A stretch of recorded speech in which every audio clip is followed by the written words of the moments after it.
You might have seen that story going around, the one about Jessica and the orca. It's one of those AI narratives. Oh, yeah, I think I saw that one. Well, today we're actually diving into the real story behind it.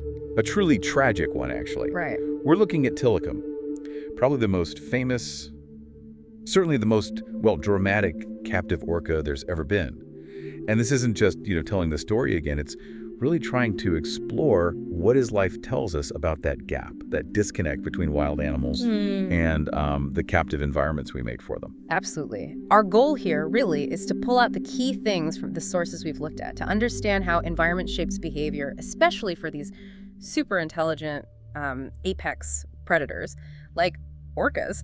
We'll look at some specific, frankly, harrowing incidents with Tilikum and try to connect them back to what we know, or maybe what's often missed, about orca biology and how they act in the wild. It's about getting past the immediate shock to see the bigger picture.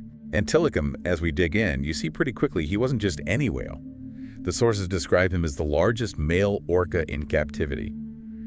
And his history with trainers, it's bloody and tragic. There's no other way to put it. No. And his aggression, which we'll get into, it's widely thought to be, well, a result of years and years of isolation, frustration, and just treatment in marine parks that really didn't grasp his fundamental nature. It makes sense when you look at the timeline. So Tilikum's story in this context really starts around 1991. He was at Sea Lion of the Pacific up in Canada then, and that's where the first really devastating incident happened. Right, with Kaylee Barron. Exactly. It was supposed to be just a routine exercise, apparently. But Tilikum suddenly targeted her, dragged her into the water, kept her from surfacing.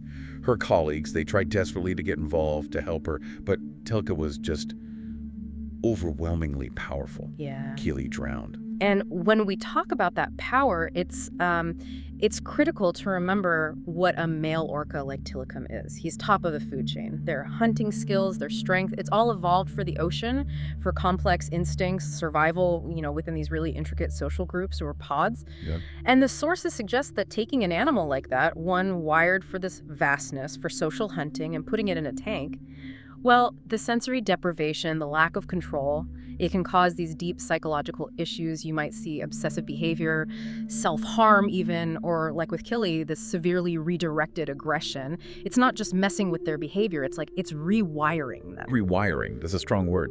So are you talking about just the lack of stuff to do, like boredom? Yeah. Or is it more profound, like losing their social connections, their way of using their intelligence? It's absolutely both, yeah. I mean, in the wild, orcas live in these complex female-led societies. Matriarchal, right. Exactly. They have unique dialects, culturally learned hunting tricks, passed down generations, stunning fish with tail slaps, or working together to wash seals off ice.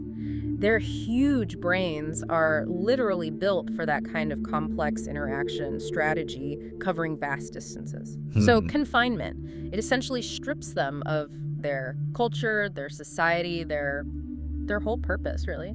So after that awful incident at Sealand, the place closed down, and Tilikum was moved. Yeah, to SeaWorld in Orlando, Florida. Which is ironic because he became this huge icon there, a massive star attraction. That just sort of underlines an even bigger problem we're looking at. And that problem is what actually happens when an animal built for the ocean gets stuck in a tank. Yeah. It's just a fundamental mismatch. And this huge shift, this change in environment, it can show up in ways you wouldn't expect, especially when you factor in their natural curiosity. Which, I guess, brings us to the second incident. This was 1999. A man, Daniel Dukes, apparently snuck into SeaWorld after hours. Yeah, that was a strange one. He deliberately got into Tilikum's pool. Seems like he was trying to swim with him. The next morning, Duke's body was found draped over Tilikum's back. Clear bite marks. And what's really striking about that one is how little attention it got compared to the others. Right. Because it happened at night, no audience. It just sort of stayed this weird, isolated event for a long time. And the sources suggest maybe that lack of public outcry delayed a real reckoning with Tilikum's history, The potential for this powerful, confined animal to react unpredictably to someone just showing up in his tank, whether it was curiosity, stress, or just misinterpreting the whole situation. That's a really chilling idea, the sort of unforeseen results of putting yourself in that situation.